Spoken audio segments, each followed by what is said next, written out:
تو اس کی دعوت کو غور سے سننا چاہیے. دیکھیں یہاں حلال فوڈ والے بیٹھے ہوئے ہیں ماشاءاللہ. کیا نام ہے آپ کا؟ رمضان صدیقی صاحب. یہاں آپ کو حلال کے فائدے بتانا شروع کر دیں کہ حلال گوشت کھانے میں یہ ثواب ملے گا آپ کو, جنت میں جاؤ گے, حرام کھانے سے جہنم میں جاؤ گے. آپ کے ذہن میں آ سکتا ہے بھائی لگتا ہے یہ کیا نام بتایا, سوری, رمضان صدیقی صاحب منجن بیچ رہے ہیں. خیال ہوگا نا دل میں بھائی ابھی آج کل بڑے حلال کر رہے ہیں, حرام سے بچا رہے ہیں, اصل میں چلانا کیا ہے اپنا ہوٹل بزنس. ایک امام صاحب نے حج ویکینسی کھولی, ٹریول ایجنسی, سوری ویکینسی کہہ رہا ہوں, حج ٹریول ایجنسی. جب وہ ٹریول ایجنسی انہوں نے کھولی اپنا ان کا بزنس, تو ہر جمعے کو ان کا بیان حج کے فضائل پر. ٹھیک ہے, اور جیسے ہی حج کا سیزن آنے والا ہو بہت جذباتی بیان شروع ہو جاتے تھے. حج کو بڑے فضائل ہیں. پھر آخر میں کون کون حج کرنا چاہتا ہے, پیچھے بندہ بٹھایا ہوتا ہے, جو چاہے اس کا نام لکھ لے, پھر اس کو بتانا بھائی ہم لوگ بھی کروا لیں. ان پہ تو شک ہو سکتا ہے بھائی یہ اگر حج کے اتنے فضائل بیان کر رہے ہیں تو اخلاص بھی ہو سکتا ہے, لیکن اس بات کا بھی امکان ہے کہ مقصد کیا ہے بھائی اپنا بزنس. تو حمزہ نام ہے, اچھا آپ کو یاد نہیں ہوگا سب, رمضان یاد ہے, اب یاد رہے گا. تو رمضان بھائی اگر یہاں جو ہے, اچھا میں جب یہ بات کر رہا ہوں یہ بھی لوگوں کے ذہن میں آئے گا شاید رمضان بھائی سے میں نے کوئی کمیشن کھایا, کوئی کمیشن نہیں کیا, نہ میرا کوئی کھاتا ہے, ویسی مثال آ گئی. تو یہ بدگمانی ہو سکتی ہے کہ رمضان بھائی جب یہاں فضائل بتائیں حلال گوشت کے, آپ کہہ سکتے ہو یار لگتا ہے کہ کوئی اسٹاک میں مال زیادہ جمع ہو گیا ہے, اب وہ پہنانا ہے کسٹمر. تو میں لوگوں سے کہتا ہوں میں 4 شادیوں کی ترغیب دیتا ہوں, میرا ٹکے کا فائدہ اس میں نہیں ہے. کوئی فائدہ نہیں تو ہو گئی الحمدللہ, اور نہیں بھی ہوئی ہوتی تو میں بیان نہیں بھی کرتا تو بھی ہو جاتی, نہیں ہونی ہوتی تو نہیں ہوتی, ہونی ہوتی تو اس کا بیان سے تعلق نہیں ہے. تو میں یہ اس لیے کہتا ہوں تاکہ لوگ ہماری دعوت کو سیریس لیں کہ بھائی ہم آپ کے فائدے کے لیے, قوم کے فائدے کے لیے یہ باتیں کر رہے ہیں, اپنی ذات کے لیے یہ باتیں نہیں کر رہے.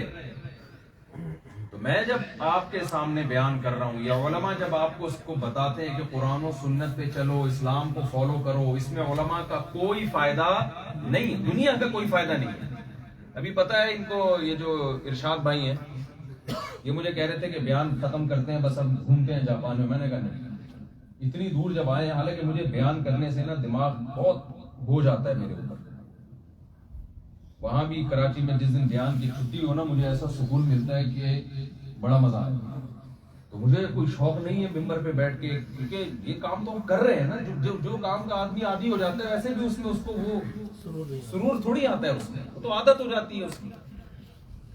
تو میں نے کہا نہیں بھائی اتنی دور آئے ہیں اور غیر مسلم کنٹری ہے, یہاں پہ اگر اللہ کا پیغام لوگوں تک نہیں پہنچانے کی کوشش کی تو اللہ کو کیا جواب دوں گا.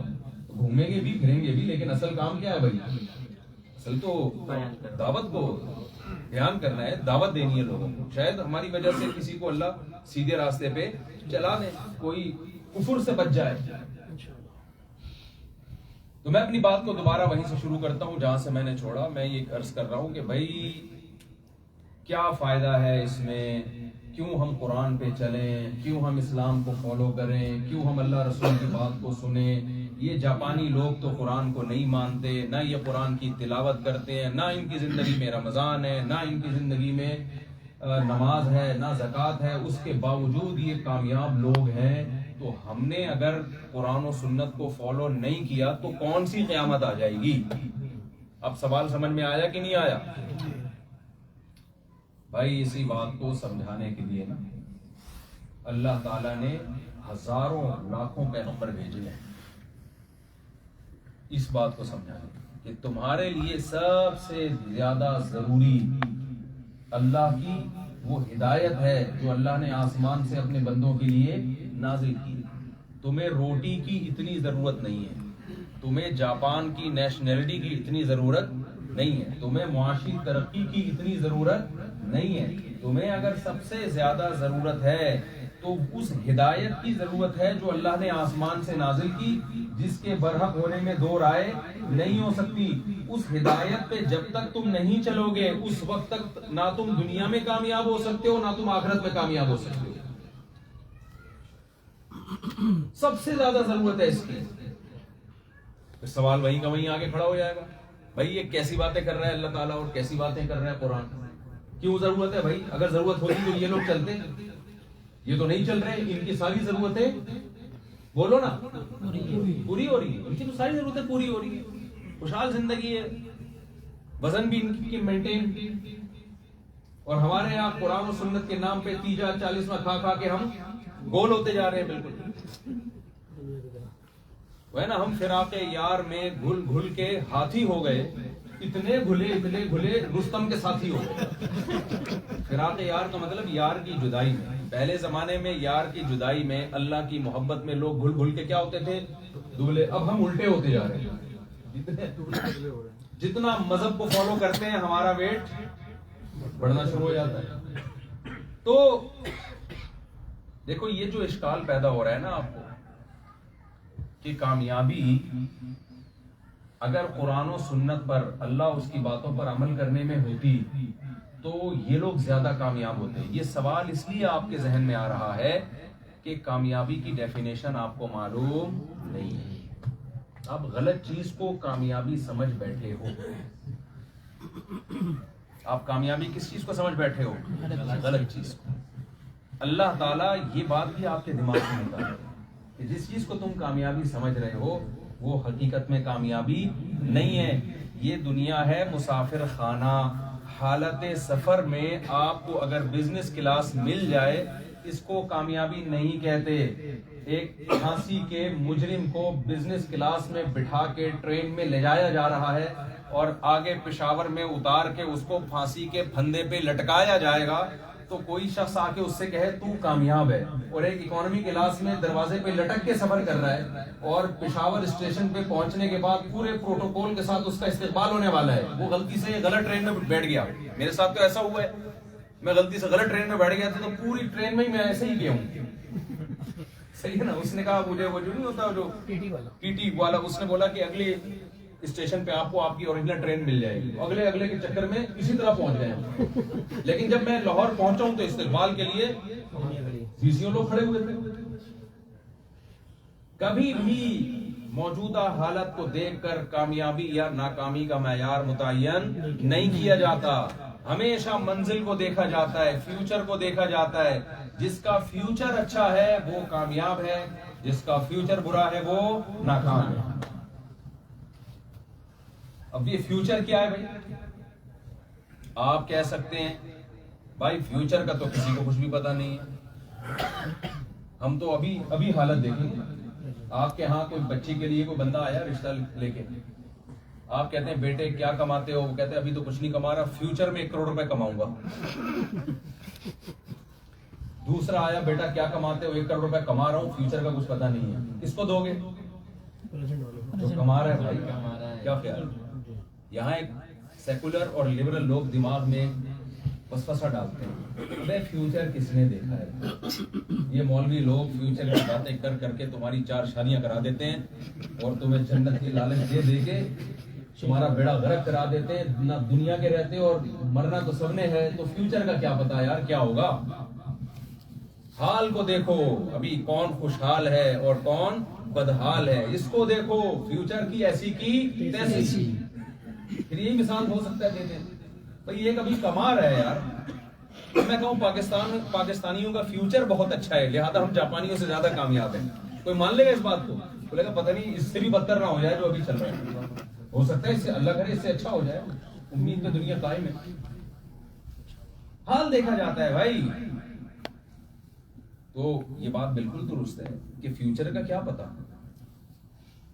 لیکن وہی ہم پرانی مثال کی طرف آتے ہیں جہاں فیوچر کا یقین ہو اور اس یقین پہ دلائل قائم ہو کہ جس کا حال اچھا ہے اگر اس نے اللہ کو ناراض کر کے زندگی گزاری، دلائل سے یہ بات ثابت ہو جائے کہ اس کا فیوچر اچھا نہیں ہے، دیکھو کورٹ نے فیصلہ کر دیا کہ اس کو سزائے موت ہے، اب اس کے بارے میں کوئی کہہ سکتا ہے کہ اس کے فیوچر کے بارے میں ہم کنفرم نہیں ہیں، کیونکہ 1 کروڑ روپے کما رہے ہیں نا، یہ وہی 2 بندوں کی مثال دے دیتا ہوں جو رشتہ لینے کے لیے آئے تھے، ایک کما رہا ہے 1 کروڑ ابھی، اور ایک کہہ رہا ہے کچھ پتا نہیں بھائی، ہو سکتا ہے فیوچر میں 1 کروڑ روپے کما لوں، میرے پاس ڈگریاں ہیں، سند ہے، ایجوکیشن ہے، فیوچر میں کما سکتا ہوں، لیکن حاضر سروس نہیں ہوگی، آپ دو گے اس کو جو ابھی کما رہا ہے۔ لیکن وہ جو تھا نا جو ابھی نہیں کما رہا، اس نے ڈاکومنٹس نکال کے دکھائے، کورٹ کا فیصلہ آپ کے سامنے رکھ دیا کہ یہ جو کما رہا ہے نا سر، اس کو سزائے موت سنائی جا چکی ہے، یہ کورٹ کا فیصلہ ہے، لکھا ہوا، سمجھ میں آ رہی ہے بات؟ یہ دیکھ لیں، یہ اخبار کا ساشا ہے، اس میں اس کا نام ہے، اخبار میں شائع ہوا ہے کہ اگلے سال اس کو لٹکا دیا جائے گا۔ اب آپ اس کے حال کو دیکھ کے اس کو کامیاب مانو گے؟ اب آپ کہو گے چونکہ حال بہت اچھا ہے، فیوچر کا تو کسی کا کوئی پتہ نہیں، نہیں بھائی کسی کا کوئی پتہ نہیں، اس کا پتہ ہے کہ یہ لٹکے گا، ٹھیک ہے نا، اور اس کی ڈگریاں دیکھ کے پتہ ہے کہ یہ یقیناً کل 1 کروڑ روپے کمائے گا ہی۔ جن کو اللہ کی آیات پہ یقین ہے، جب اللہ نے یہ بات کہہ دی قرآن مجید میں کہ یہ دنیا مسافر خانہ ہے، یہ دنیا رہنے کی جگہ نہیں ہے، قرآن کیا کہتا ہے، کامیابی کا معیار کیا ہے، اب اللہ کی بات پہ ہم یقین کیسے کریں؟ وہ میں اس کی طرف آتا ہوں، آپ کہہ سکتے ہیں کہ پتہ نہیں اللہ نے کہا بھی ہے کہ نہیں کہا، کیا خیال ہے بھائی؟ یہ تو عیسائی کہتے ہیں کہ تورات نے، انجیل نے سچ کہا، یہودی کہتے ہیں تورات نے سچ کہا، اور ہندو اپنی کتابوں کو پیش کرتے ہیں، سب نسبت کوئی بھگوان کی طرف کر رہا ہے، کوئی گاڈ کی طرف کر رہا ہے، کوئی اللہ کی طرف کر رہا ہے، ہو سکتا ہے سارے سیاسی نعرے ہوئے، تو ہم کمپیئر کرتے ہیں بھائی یہ اللہ کی بات اور باقی کتابوں کی باتوں میں کتنا فرق ہے۔ قرآن کیا کہہ رہا ہے، کامیابی کا معیار کیا ہے، فَمَن زُحْزِحَ عَنِ النَّارِ وَأُدْخِلَ الْجَنَّةَ فَقَدْ فَازَ۔ اللہ فرماتے ہیں جس کو جہنم کی آگ سے بچا لیا گیا اور جس کو ہمیشہ کی جنت میں داخل کر دیا گیا، وہ کیا ہے؟ تحقیق وہ کامیاب ہو۔ اللہ کے ہاں یہ کامیابی ناکامی کی 2 ٹکے کی ویلیو بولا کرے نا یار، میں بیان نہیں کرنے آیا، میں تو آپ کو موٹیویٹ کرنے آیا ہوں۔ بیان تو علماء سے سنتے ہیں آپ لوگ، کتابوں میں سب کچھ لکھا ہوا ہے، زبان سے بولیں گے تو سبق یاد ہوگا نا۔ دنیا کے لیے 2 ٹکے کا لفظ یاد کر لیں، ابھی تو ویسے ٹکے کی ویلیو بڑھ گئی ہے، بنگلہ دیش کی کرنسی بہت کم تھی ایک زمانے میں نا، تو اس وقت کہتے تھے 2 ٹکے کا آدمی نہیں ہے تو، جب کسی کو نیچا دکھانا ہوتا تھا، اب تو 2 ٹکا ڈالر کے برابر ہوتا جا رہا ہے وہ، اب تو وہ کہے گا شکریہ آپ نے مجھے 2 ٹکے کا کہا، شکریہ بنگلہ دیش کے تو وہ کیا کہے گا بھائی بہت شکریہ آپ نے مجھے کیا کہا 2 ٹکے کا، لیکن چونکہ عرف میں ٹکا لفظ اچھا لگتا ہے اس لیے میں ابھی فی الحال ٹکا ہی چلا رہا ہوں، فی الحال میں کیا چلا رہا ہوں مارکیٹ میں ٹکا چلا رہا ہوں۔ تو یہ لفظ زبان سے کہا کرو کہ اللہ کی نظر میں اس دنیا کی ویلیو 2 ٹکے کی نہیں ہے۔ کیوں نہیں ہے بھائی؟ دیکھو یہ جو حال کی کامیابی ہے نا، یہ وہ کامیابی ہے جو سفر میں ملتی ہے انسان، میں نے مثال دی نا بزنس کلاس ہے تو سفر، آہستہ آہستہ منزل قریب آ رہی ہے، آپ آخرت پر یقین نہیں بھی رکھتے، موت پہ تو سب کا یقین ہے یا نہیں ہے؟ تو کتنے دن کی زندگی ہے بھائی جہاں آپ لائف کو انجوائے کر لو گے، اور اس زندگی ٹوٹل زندگی دیکھو، پھر اس زندگی میں بچپنا اور بڑھاپا نکال دو، تو بڑھاپے میں انجوائے نہیں ہوتا، انجوائے کے علاوہ سب کچھ بڑھاپے میں ملتا ہے آپ کو، بادام رکھے ہوں گے چبانے کے لیے دانت نہیں ہے، حسین مناظر ہوں گے دیکھنے کے لیے، نظر دیکھنے میں ساتھ، ادھر دیکھنے کے لیے الگ چشمہ، قریب دیکھنے کے لیے الگ چشمہ،